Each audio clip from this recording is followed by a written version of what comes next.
Personalmente, no solamente su presencia aquí esta mañana para esta rueda de prensa, sino también todo el trabajo que están realizando ustedes, periodistas, medios de comunicación, durante todo este proceso de emergencia sanitaria causada por el COVID-19.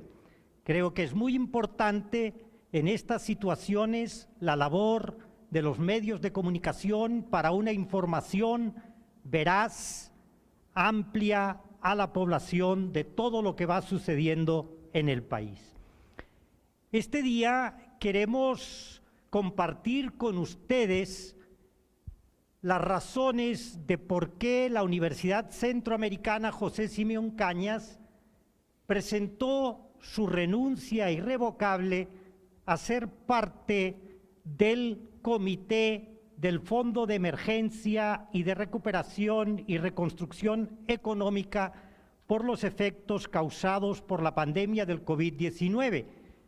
Comité que fue creado por el decreto legislativo número 608 con la aprobación de todos los representantes en la Asamblea Legislativa y que fue precisamente a propuesta de los partidos políticos que 5 organizaciones no gubernamentales, entre ellas la UCA, también la ESEN, FUSADES, Cámara de Comercio y ANEP, aceptaron ser parte de este comité formado por representantes de estas 5 organizaciones no gubernamentales y de 6 representantes del gobierno. La función principal de este comité era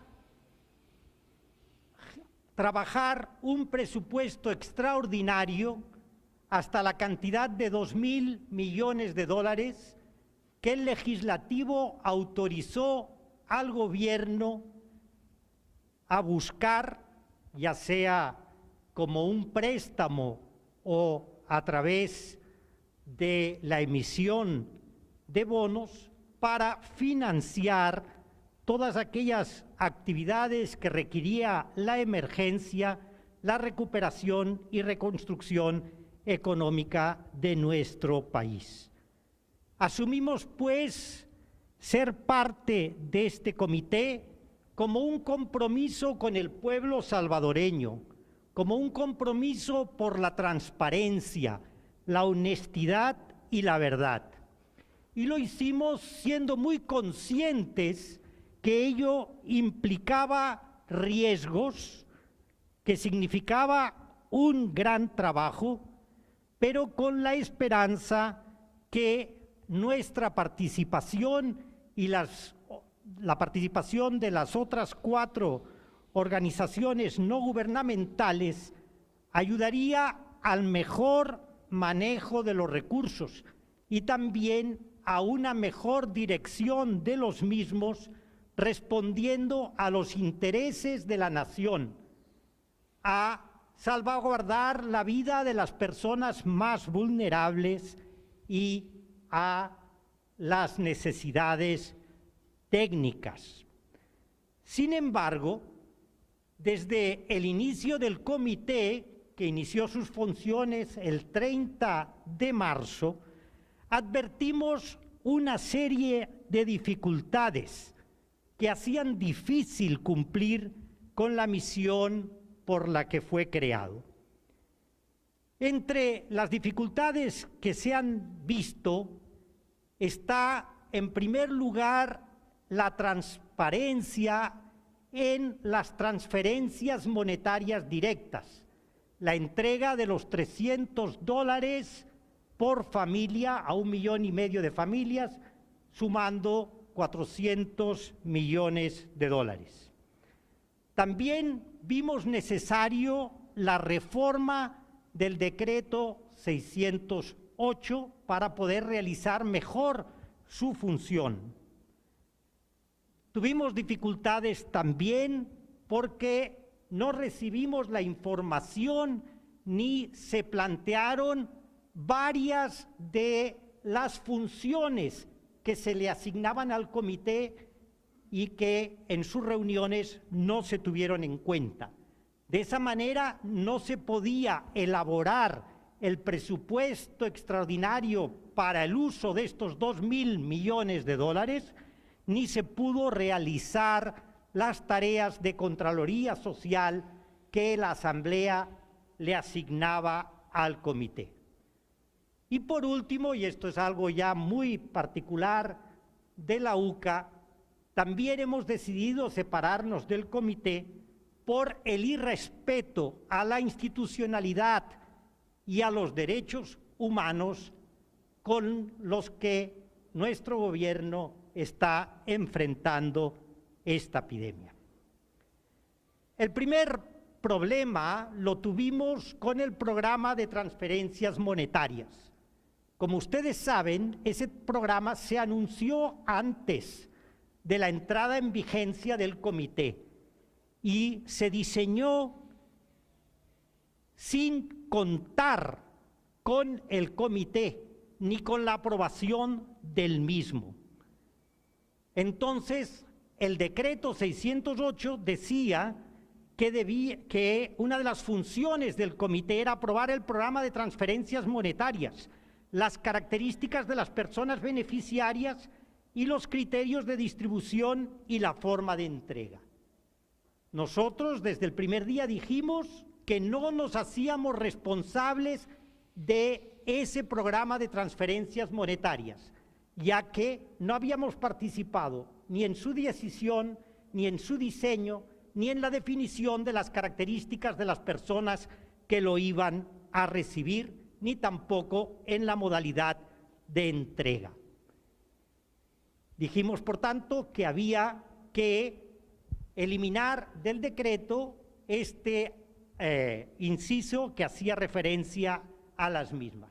Pero esto ha ocurrido también con otros gastos que el gobierno está realizando a cuenta de estos 2.000 millones de dólares, como son la renovación y construcción de la red hospitalaria, la entrega de semillas y abonos, la entrega también de canastas básicas alimenticias que se han realizado sin tener en cuenta al comité.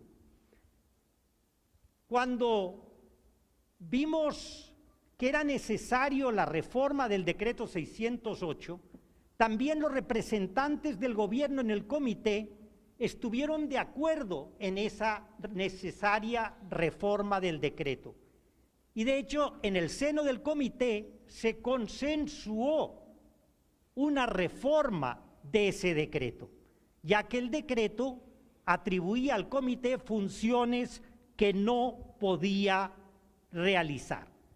En concreto, pues ya he hecho referencia al apartado de las transferencias monetarias, pero también a la administración de esos fondos, dado que el papel de las organizaciones de la sociedad civil no es administrar esos fondos, sino realizar unas funciones de Contraloría Social y a la vez, pues, orientar en el uso de esos recursos. La parte gubernamental estuvo de acuerdo con la propuesta de modificación del decreto que hicimos las organizaciones de la sociedad civil. Pero, lamentablemente, el 24 de abril, representantes del gobierno presentaron a la Asamblea Legislativa una pieza de correspondencia proponiendo una reforma al número 11, al artículo número 11 de ese decreto. Reforma que en ninguna forma respondía a lo que se había consensuado. Y en dicha reforma se cambia completamente el destino de los fondos tal como se había aprobado el decreto 608. Hay que decir que la reforma no ha sido sometida al Pleno Legislativo y que tampoco ha sido aprobada, pero es muy importante porque esa reforma, ¿verdad?, ya hace una distribución de los fondos y asigna cantidades a cada uno de los rubros, con lo cual el comité ya no tiene una función de decidir sobre los mismos. Además, en la reforma se mantienen los 600 millones que iban dirigidos a las municipalidades, los 450 millones para transferencias monetarias y el resto, 950 millones, se asignan a cubrir las deficiencias del presupuesto general del Estado 2020 generados por la emergencia del COVID.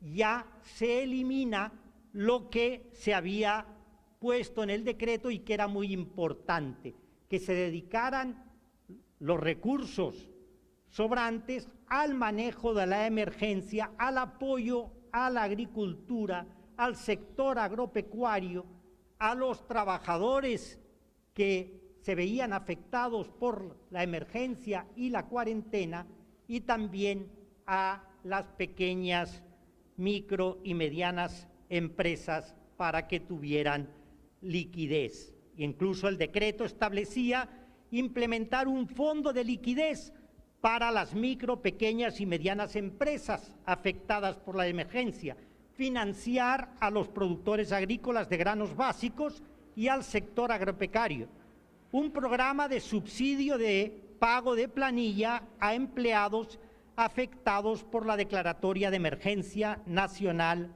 y cuarentena nacional y sus efectos. Para nosotros sentimos que el haber presentado una propuesta de reforma al decreto 608 que no había sido acordada en el seno del comité, sino bien diferente, nos pareció una falta de ética, una falta de deslealtad del gobierno con el comité y especialmente con las organizaciones no gubernamentales que formamos parte del mismo. De hecho, fue en ese momento en que la UCA decidió retirarse del comité, ¿verdad? En ese momento, y estoy hablando del 24 de abril, y no como se nos dice, pues que la decisión se tomó hace poco. Otro aspecto importante y que ha sido claramente señalado es que el comité debía elaborar un presupuesto, insisto en esto, un presupuesto para el destino de los fondos, presupuestos que debe ser aprobado por la Asamblea Legislativa con el voto de 2/3 de los diputados. Ese presupuesto no se ha elaborado ni se ha podido elaborar porque no se han tomado las decisiones respecto al mismo en las distintas reuniones del comité. Además, también se ha pedido al comité un plan de trabajo, una hoja de ruta, lineamientos para definir prioridades, aspectos que no se han trabajado en el comité.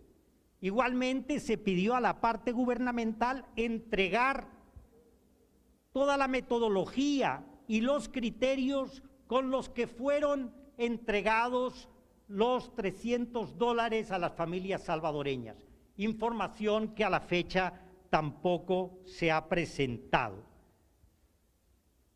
La parte no gubernamental presentó también al comité los términos de referencia para contratar a una empresa auditora internacional para que auditara el uso del fondo de emergencia para la recuperación y reconstrucción económica, aspecto que tampoco ha sido discutido en el seno del comité. Por otro lado, el comité ha incumplido con funciones que el mismo decreto le asignan, como es informar mensualmente a la Asamblea Legislativa, como es elaborar, ¿verdad?, un plan de trabajo para la emergencia y otro plan para la recuperación y reconstrucción económica. Por esa razón también no estamos conformes y no deseamos seguir en un comité que no cumple con las funciones que le señala el decreto que le dio vida. Y por último, pero no menos importante para nosotros, es cómo el gobierno, en la manera en que está enfrentando esta pandemia, está afectando los derechos humanos de la ciudadanía, pero también está ignorando la institucionalidad democrática de nuestro país y no está atendiendo las resoluciones de la Sala de lo Constitucional. Está, por tanto, irrespetando la institucionalidad de nuestro país. Esas actuaciones nos parecen contrarias a los valores, principios que la UCA siempre ha promovido y defendido. Y podría interpretarse nuestra participación en el comité como que avalamos estas decisiones y estas actuaciones que está realizando el gobierno de El Salvador, contrarias a la democracia, a la institucionalidad y a los derechos humanos. Queremos agradecer a la Asamblea Legislativa que tuvo a bien otorgarnos a la Universidad Centroamericana, junto con las otras 4 instituciones no gubernamentales, pues el ser parte de ese comité. Y lamentamos no haber podido realizar el trabajo que se nos había encomendado. También queremos agradecer a los miembros del gobierno que participaron en el comité, pues ellos mostraron cordialidad y apertura a nuestros planteamientos, pero lamentablemente las actuaciones posteriores del Ejecutivo demostraron que el comité no era el lugar donde se tomaban las decisiones, sino que las decisiones se tomaban en otro lado.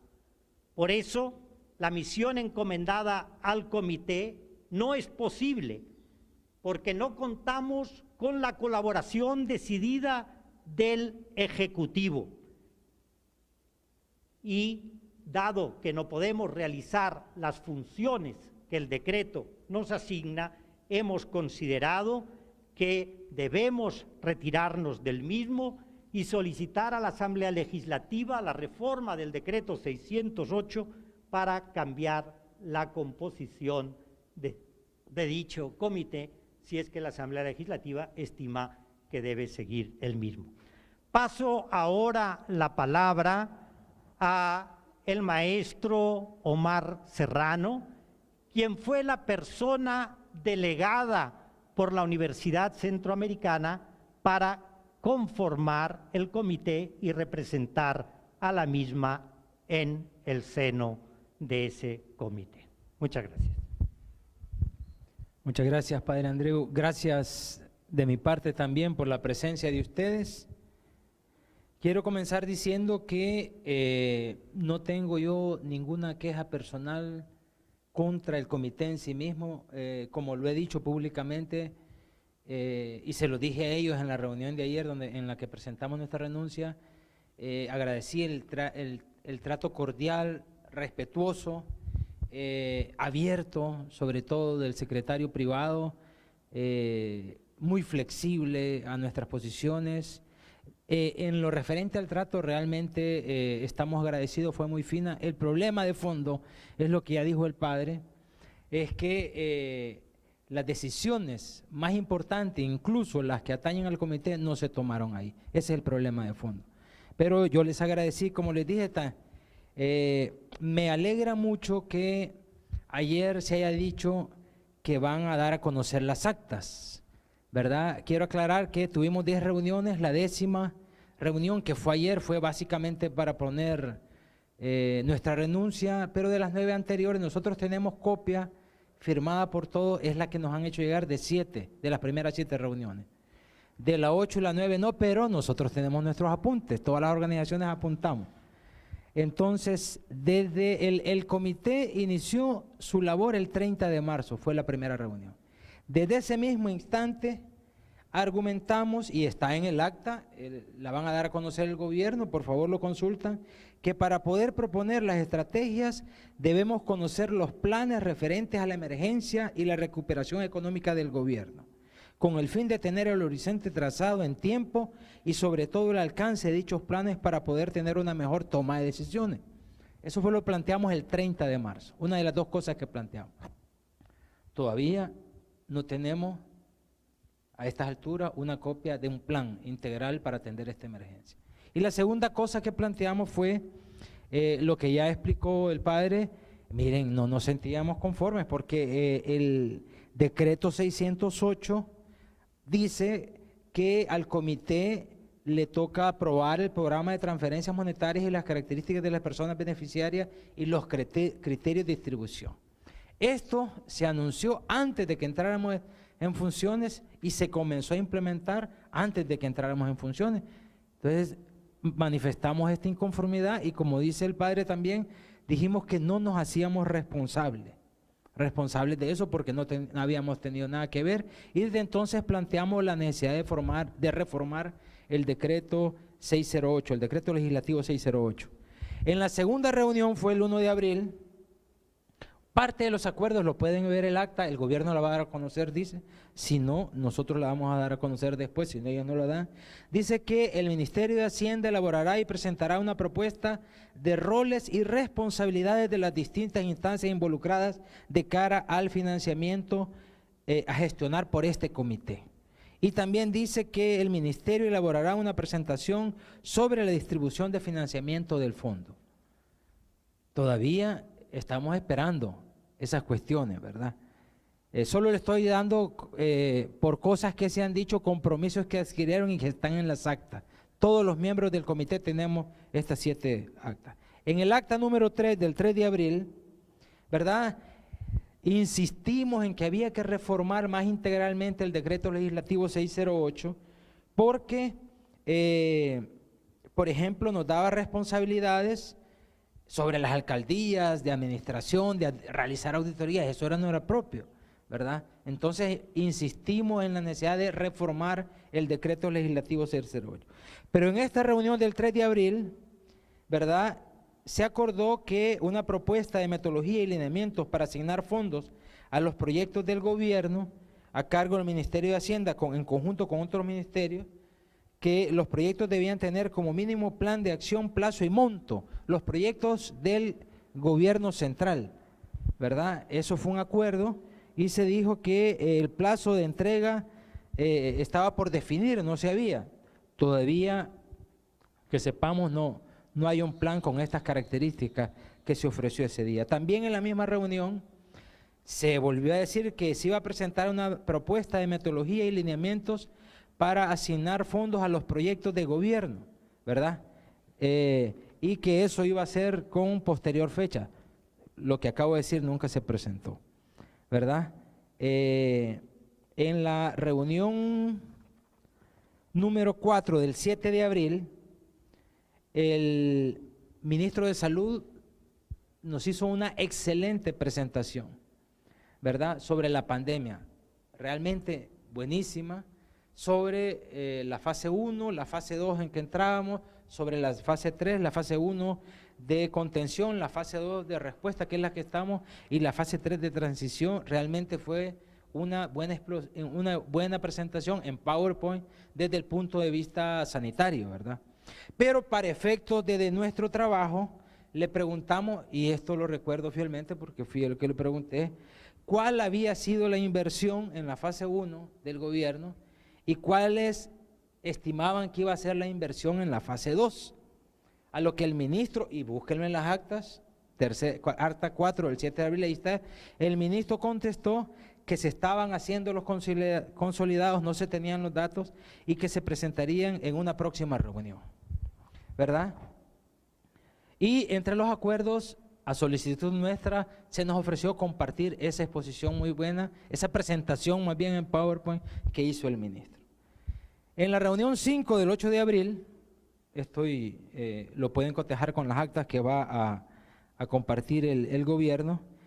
En esa reunión, como quedó pendiente que el ministro de Salud informara, fue el ministro de Hacienda el que tomó la palabra y compartió, pero no crean que con un documento, ¿verdad? Es decir, no se han invertido tantos millones en la fase 1, ¿verdad? Así de palabra, ¿verdad?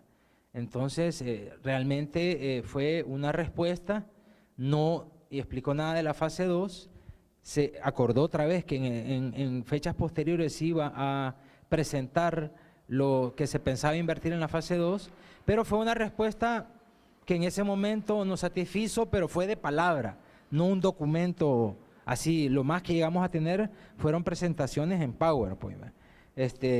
Yo en su momento agradecí todas estas presentaciones, esperando que después iban a profundizarse.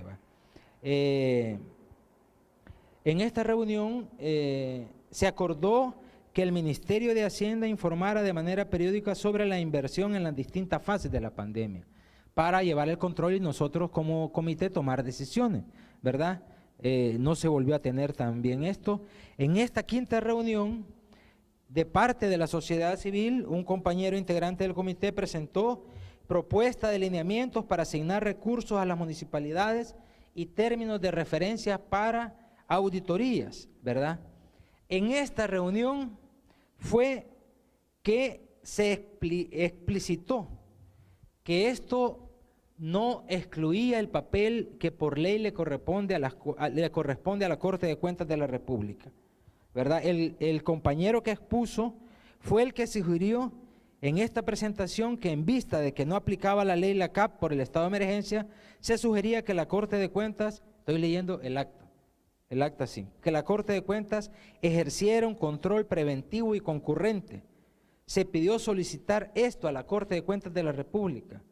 De hecho, después se informó que el presidente de FUSADES, que no estaba en el comité, pero que era una institución miembro, habló con la presidenta de la Corte pidiendo expresamente esto, pero el acuerdo es que el gobierno lo iba a presentar.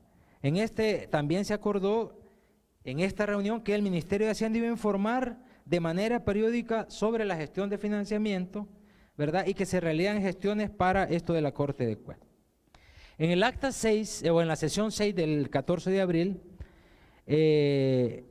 nosotros presentamos desde la sociedad civil una propuesta de reforma al decreto legislativo 608, del que ya les hablé, que no estábamos conformes por las situaciones apuntadas, y ahí se sugirió que era mejor discutirla entre los equipos legales de abogados de las instituciones, ¿verdad? Ahí también uno de los acuerdos en esta reunión fue que el Ministerio de Hacienda haría una propuesta de metodología de asignación de fondos a las municipalidades. En la séptima sesión del 20 de abril, ¿verdad? Se presentó por parte de las instancias de la sociedad civil una propuesta de criterios a cumplir para la asignación de fondos al gobierno de la República, al gobierno central, ¿verdad? Y luego de la presentación otra vez se insistió en la importancia de contar con información del Ministerio de Hacienda respecto a la gestión de fondos. A las actas me estoy remitiendo. Este día se acordó que en horas de la tarde se iban a reunir los abogados de las instancias para discutir la reforma integral del decreto. Así fueron los acuerdos. Cada quien iba a revisar los términos de auditorías para validarlos, revisar la propuesta de asignación de fondos al gobierno. En la sesión 8 del 22 de abril, ¿verdad?, el viceministro de Hacienda, que fue el que llegó, hizo una buena presentación, comenzó más bien una buena presentación en PowerPoint, muy buena, para mí es un profesional excelente el viceministro, muy cercano, y ahí enumeró 7 prioridades. Está en una presentación de PowerPoint, invito también a que se les dé a conocer de parte del gobierno, y dijo, tenemos 22 de abril, octava reunión, tenemos 7 prioridades de asignación de recursos. No nos dijo asignación de montos, como era el compromiso, desde la segunda o tercera reunión, sino nos dijo 7 prioridades. Apoyo presupuestario, atención de la emergencia, transferencias monetarias a sectores vulnerables, proyectos municipales, proyectos para MIPE, reconversión de la estructura agropecuaria priorizando la seguridad alimentaria, reconstrucción del tejido productivo. 7 prioridades. Preguntamos si los 2.000 millones de dólares se iban a distribuir ahí, pero ustedes saben que en el decreto se establece que el 30% de los 2.000 millones de dólares va a las municipalidades, son 600 millones. Que 400, aquí se nos dijo que se habían gastado 400 millones de dólares en las transferencias monetarias de la familia, 400. Van 1.000 millones. Y se nos dijo, lo tenemos apuntado, que en concepto de déficit de ingresos sí van a necesitar 500 millones de dólares. Hagan cuenta, son 1.500, quedaban 500, una buena cantidad de dinero. Eso se iba a distribuir en los otros rubros que faltaban, ¿verdad? Aquí se informó y se dio una versión final de reforma al decreto legislativo 608, fue un acuerdo y se le delegó al gobierno presentar a la Asamblea Legislativa esta reforma. La reforma definía mejor los alcances reales del comité y dejaba al comité con carácter propositivo y consultivo y con la facultad de proponer mecanismos de auditoría. ¿Hasta dónde llegaba el comité? Hasta asignar los fondos con unos criterios, diversos criterios que habíamos presentado ya. Los fondos se iban a asignar y se daba criterios para el uso. Este fue un acuerdo el 22 de abril, ¿verdad? Nos quedaba proponer lineamientos y los criterios para la asignación de los recursos que faltaban y para el uso de los mismos, en qué se iban a ocupar. ¿Qué pasó? Lo que ya se contó el 24 de abril, desde el gobierno, y eso no se ha dicho, desde el gobierno se presentó una serie de decretos para la reactivación económica, se habla de 1.000 millones de dólares, en la que no tuvimos nada que ver, ni nunca hablamos en el comité de eso, pero también se presentó una propuesta de reforma al decreto legislativo 608, y no era la propuesta que habíamos consensuado. De hecho, la propuesta nuestra era reforma a los artículos 12, 13 y 14, pero la que se presentó por la parte gubernamental era exclusivamente sobre el artículo 11, que es el que define los destinos. Nunca lo hablamos en el comité. ¿Qué dice esta propuesta de reforma? Está porque se presentó el día 24 de marzo a la Gerencia de Operaciones Legislativas, sección de correspondencia oficial, aquí está el sello, el 24 de marzo. ¿Había miembros del comité en la presentación? Por supuesto que había, pero nunca se habló en el comité. ¿Dónde se decidió esto? No sé, pero en el comité no se decidió que le correspondía al comité. Básicamente, ¿qué se dice? Miren, de los 2.000 millones de dólares, 600 van a las municipalidades. 450, ya no 400, 450 van a las transferencias monetarias para la familia. Quedan 950 y los 950 restantes van para cubrir el déficit de ingreso del presupuesto general de la Nación 2020. Eso plantea la propuesta. Yo me quedé sorprendido cuando me di cuenta de la propuesta porque jamás la hablamos en el comité. Esto no lo han dicho, ¿verdad? En la asamblea hay copia de esto, ¿verdad? Pueden comprobarlo. El 22 de diciembre en la reunión el viceministro de Hacienda nos dice, en estas son las 7 prioridades y se va a distribuir en esto. Y 2 días después se presenta una propuesta que dice lo contrario. Se nos había dicho que se habían gastado 400 en las transferencias monetarias de la familia y se presenta 450. Y se nos dijo que se necesitaban 500 millones de dólares para cubrir el déficit de ingreso y en la propuesta dice 950. En la sesión 9, ustedes pueden consultar el acta, a ellas me remito, no estuvieron presentes por sus múltiples explicaciones y por la emergencia el coordinador del comité, que voy a decir otra vez, fue un hombre recto, un caballero, flexible. Por eso me extraña la declaración de ayer.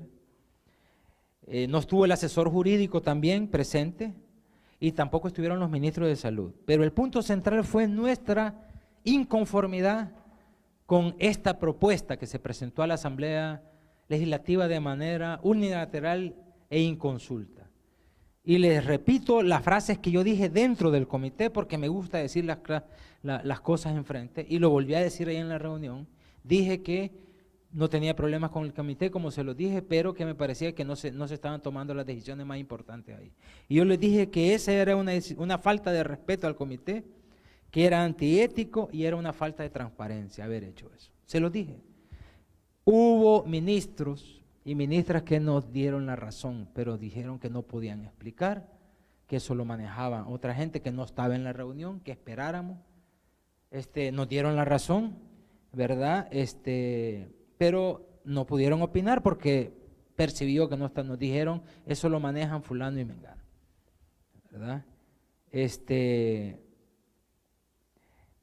Tanto que se interrumpió la reunión para tener una segunda parte de la 9ª reunión al siguiente día, con el punto único de esta propuesta de reforma, como dice, imagínense que el compromiso es que el comité llega hasta la asignación de fondos, lo que ya les conté, dar lineamientos y criterios para la asignación de fondos y el uso de recursos. Si ya se repartieron los 2,000, ¿qué papel le quedaba al comité? Y no solo eso, en la propuesta que ustedes pueden comprobar, ya la deben tener o hay copia en la asamblea, se dice en qué tienen que gastar a las municipalidades. De los 600 millones de dólares, 300 son para canasta alimenticia. Nosotros también era prioridad la alimentación, teníamos esa propuesta, ¿verdad? Y que esos 300, las canastas tienen que comprárselas al Poder Ejecutivo, 300 millones de dólares.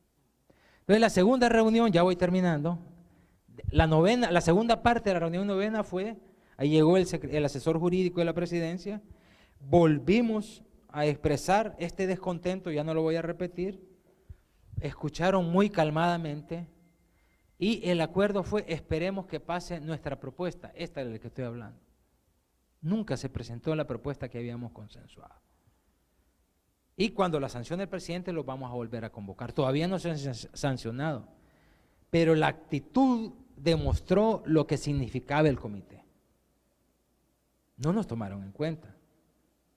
Eso tienen que reconocerlo, como yo puedo reconocer otras cosas. Y de hecho, la 10ª reunión a la que nos convocó, que fue la única, como dijo el secretario privado, que la hicimos con una plataforma virtual, fue solo para poner nuestra renuncia. ¿Quién está diciendo falsedades? Saquen ustedes sus conclusiones.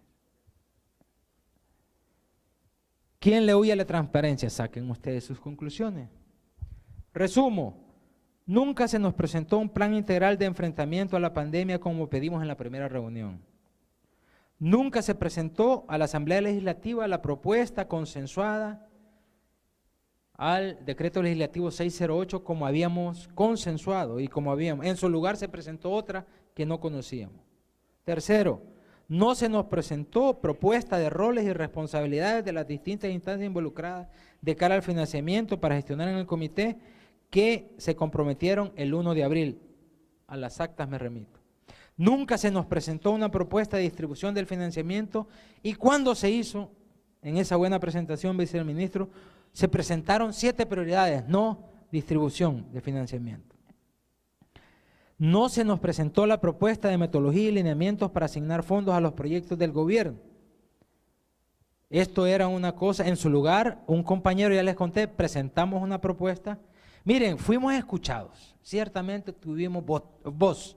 Lo que no tuvimos fue voto, ¿verdad? Y coincido con el secretario privado que no tomamos ninguna decisión de peso, nunca llegamos.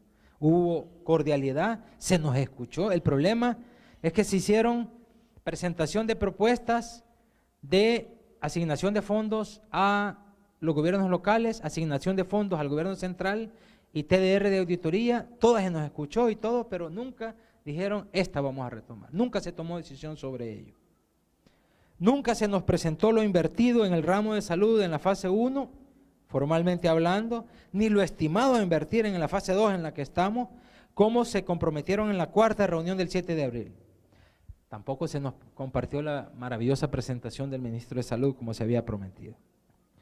Nunca se tomó una decisión sobre las propuestas de criterios de asignación de uso de fondos a las municipalidades y al gobierno central ni de las auditorías. Nunca que sepamos se invitó formalmente a la Corte de Cuentas de la República, de parte del comité por lo menos, para realizar las auditorías preventivas y concurrentes. Es más, se presentó esta propuesta de reforma al decreto legislativo, donde se distribuyen los 2.000 millones de dólares y donde hasta si se dicen que lo van a ocupar las municipalidades. ¿Qué le quedaba al comité? Díganme ustedes, pónganse. ¿Qué le quedaba? Decidir si era hasta la asignación de fondos. Es como cuando tienen una lámpara bonita en la casa, que es bonita, pero ya no enciende, ya no funciona. Y dice, ya no sirve, pero la voy a tener ahí. Nosotros no entramos al comité para eso. Tuvimos voz completamente. ¿Voto de qué? Si ya estaba decidido. Ya estaba decidido. ¿Dónde están las falsedades? Nosotros no tenemos problemas de transparencia. ¿Quién es el que tiene problemas de transparencia? E insisto, el problema no es el comité en sí mismo. El problema es que hay decisiones que no se tomaron y no se toman ahí, sino en otras esferas, no sé cuáles, pero no en el comité, y de repente ya estaban tomadas, hipotecaron el trabajo. Por honradez, nosotros decimos, no, vamos a seguir ahí porque se deciden cosas que debían decidirse dentro del comité, y creo que lo mismo piensan las otras instancias de la sociedad civil. Estas son las razones por las que nosotros decidimos hacernos a un lado, y les digo, nos ponemos a la orden de cualquier, eso se lo dije ayer, cualquier iniciativa que beneficie a este pueblo, sobre todo el más vulnerable, estamos dispuestos a colaborar. Estamos dispuestos a colaborar. No somos los que vemos el toro desde la barrera. La UCA, que quien presentó, ayudó con las organizaciones a presentar la reforma de prohibición de la minería. Con quienes la Iglesia hemos presentado la reforma de derecho humano al agua y de la Ley General de Agua, la aprobación de la ley. Hemos participado en la propuesta de ley de consejos municipales plurales, en la propuesta de ley de partidos políticos. No somos los que vemos. De hecho, me extraña porque en la reunión de ayer, y está grabada en Zoom, el secretario general dijo que a él le dolía que había instancias que solo criticaban, pero que en nosotros, en las instituciones y en las personas, reconocía gente que hacía propuestas, ustedes hacen propuestas. Y posteriormente dijo que no hacíamos nada ni proponíamos nada. Yo no tengo nada personal, entiendo que hay un momento de emergencia, pero creo que tenemos sobradas razones para dejar el comité. Muchas gracias por la paciencia, tenía que explicar esto. Gracias. Compañeros, vamos a iniciar también una ronda de preguntas. Quien tenga preguntas me indica, yo me acerco a donde están ustedes. Tenemos la primera pregunta de Gabriel Campos, de la Prensa Gráfica.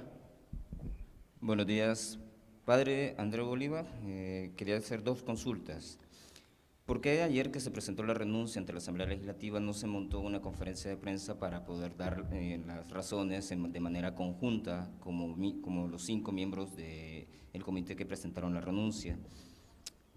Y además conocer la opinión a los señalamientos que hizo ayer el secretario privado de la Presidencia, quien dijo que una de las razones para la renuncia es porque los miembros del comité no quisieron ser sujetos a declaración patrimonial y que esto pues tenía otro trasfondo. Bueno, en primer lugar, ayer en la mañana nosotros presentamos una carta a la Asamblea Legislativa firmada conjuntamente por las 5 organizaciones no gubernamentales que formábamos parte del comité. A su vez se envió copia de esta carta al presidente de la República, y también los miembros que representaban en el comité a las 5 organizaciones no gubernamentales presentaron también una carta al presidente de la República conjunta con su renuncia, ¿verdad? Esa nos pareció que era la manera, y que posteriormente podríamos explicar a la sociedad porque renunciábamos y por eso se organizó esta conferencia de prensa este día. Las 5 organizaciones decidimos que cada una lo haría de la manera que considerara más conveniente. Por otro lado, la otra pregunta… Las razones dadas por el sí. secretario privado. Bueno, yo creo que esas razones son totalmente falsas, ¿verdad? En ningún momento se esgrimieron esas razones. Lo que sí se señaló siempre es que al comité se le asignaba la tarea de administrar los fondos de los 2.000 millones de dólares.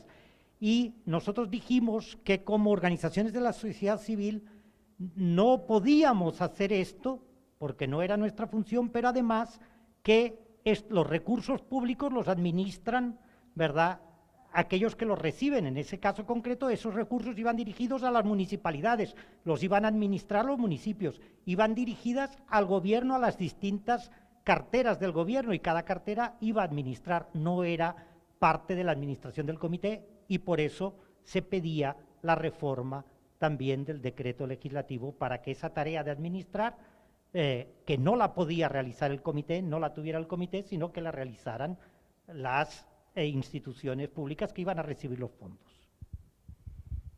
Tenemos la siguiente pregunta de Raquel Herrera de Tele2. Sí, buenos días. Puntualmente yo quisiera saber que ustedes nos aclaren, en algún momento se negaron a hacer una declaración patrimonial y qué opinión les merece que el gobierno diga que esta decisión de dejar el comité tiene un trasfondo político. Gracias. Bueno, 2 cosas. Primero, el argumento que están utilizando de huirle a la… demuestra que no tienen argumentos. A mí me parece ridículo.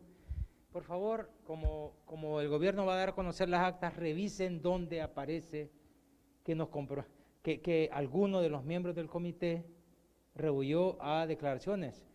Ciertamente, nunca se habló, pero yo con todo gusto estoy dispuesto, ya incluso tengo el formulario bajado, no lo presento porque no han abierto, una declaración patrimonial de los muchos bienes que tengo, ¿verdad? De la casa que alquilo, etcétera, etcétera. Y supongo que el asesor jurídico y desde más arriba lo dicen con toda la autoridad moral, porque la mayoría de funcionarios, o todos los funcionarios que van a cumplir un año, han hecho la declaración de su patrimonio, ¿verdad? Asumo que es autoridad moral, con eso lo dicen, pero yo estoy con todo gusto, como lo han hecho ellos, supongo, ¿verdad? Al decir eso, nosotros lo haríamos. Perdón, la otra pregunta. De esta decisión de ustedes dejar el comité es porque hay un trasfondo político en esa decisión. Bueno, de hecho, se nos buscó porque no teníamos tintes políticos. Esa fue una de las razones que se nos dijo cuando se nos pidió formar parte del comité. Creo que esto dentro del esquema, o estás conmigo o estás contra mí, ¿verdad? Y dividir el mundo en negro y blanco, cuando en la realidad sabemos que hay grises y muchas tonalidades de grises.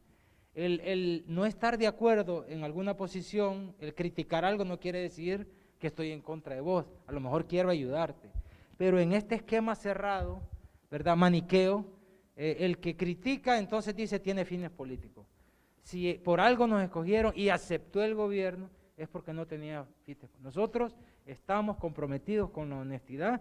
Lo que yo les he contado, tengo más argumentos, pero me remito a las actas que va a dar a conocer el gobierno. Ahí están las 7 que tenemos todos. Por favor, cuando las dé a conocer, registren. Lo que no tenemos, ya dije, de las 8 y de las 9.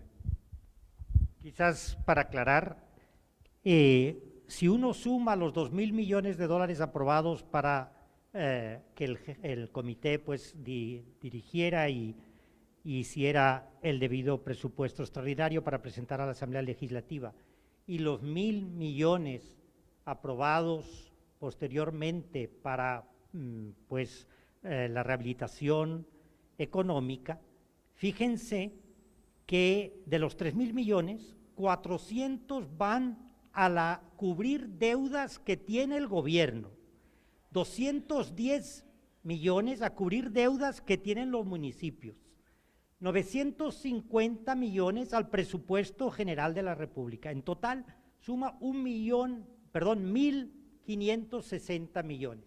Más de la mitad de los 3 millones van para pagar deudas, no para enfrentar la epidemia ni para la rehabilitación económica.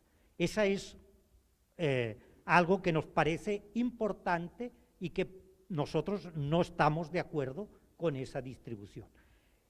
Solamente van a la sociedad los 450 millones entregados en transferencias monetarias directas, 390 millones de los 600 que recibirían la municipalidad y 600 para el fideicomiso para las micro, pequeñas, medianas empresas y para apoyo a los empleados, que son 1.440 que van realmente para paliar la situación y para lo que podría ser tener un impacto directo en la sociedad. Nos parece que esa no era el fin de esos 2.000 millones de dólares cuando se aprobaron y por tanto no estamos de acuerdo en eso. Tenemos a Baltasar Ventura de Así es mi gente de Estados Unidos. Gracias, estamos totalmente en vivo para nuestra diáspora y pues el mundo. Consultarle, el país está en crisis y mi pregunta va en esto: ¿por qué antes de tomar esa decisión ustedes no denunciaron esto? ¿Por qué no hicieron una conferencia de prensa? ¿Por qué no se unieron para dar a conocer antes de poner, por decirlo así, pues en una situación difícil nuevamente para este dinero que se está buscando para el trabajo? Muchas gracias por la pregunta. Nuestra intención no es arruinar el camino ni boicotear, al contrario, nuestra intención es ayudar, por eso entramos al comité.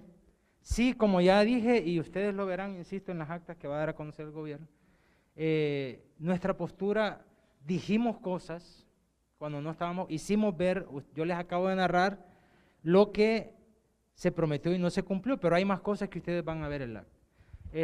Miren, este comité no fue iniciativa del gobierno, fue condición que puso la Asamblea Legislativa para que ejerciera una labor contralora.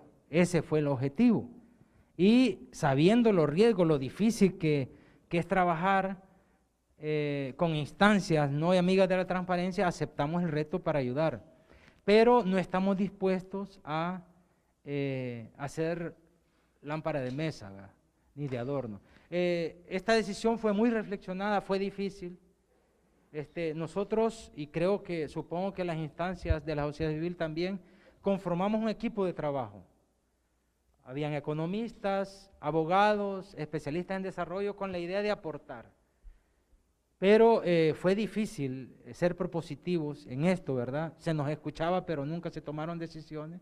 Y insisto, este gobierno no quería el comité, yo creo que hasta es mejor para ellos, ¿verdad? Y los miembros del comité, a quien les tengo aprecio yo, porque nos trataron muy bien, saben que este comité ya no tiene la función encomendada por la Asamblea. Lo saben, que las decisiones no se toman ahí. Bueno, ellos son del gobierno, verán. Al contrario, nuestra intención es no ser un estorbo, pero no nos sentíamos cómodos estando ahí si ya no íbamos a tomar las decisiones que pensábamos. Gracias por la pregunta y un saludo a toda la gente. Tenemos una última pregunta de Roxana Lazo de El Faro. Buenos días. La ley de enriquecimiento ilícito en el artículo 5 da una lista cerrada de funcionarios que están obligados a rendir declaraciones de patrimonio.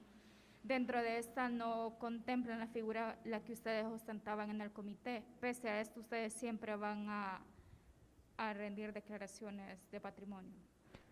Le agradezco la información porque yo no soy abogado, no sé, pero no tengo ningún problema e incluso bajar formulario. La verdad es que nunca tuve una experiencia de estas, no, pero con todo gusto la podemos hacer. Yo digo, si me lo piden es porque ellos ya lo hicieron, ¿verdad? Ya todos han presentado, después de un año, asumo yo eso. Ellos tienen un año de ser funcionarios, nosotros lo fuimos por aunque ellos dicen que todavía somos, por 6 semanas, creo yo, ¿verdad? Pero con todo gusto, yo no tengo ningún inconveniente. Dicen que el ladrón juzga por su condición, y no vamos con todo gusto nosotros lo hacemos. No, nunca se habló en el comité, vean las actas, nunca se habló el tema, nunca nadie dijo que rehuíamos a eso. Muchas gracias por la pregunta. Así finalizamos esta conferencia de prensa. Gracias a los medios que nos acompañaron.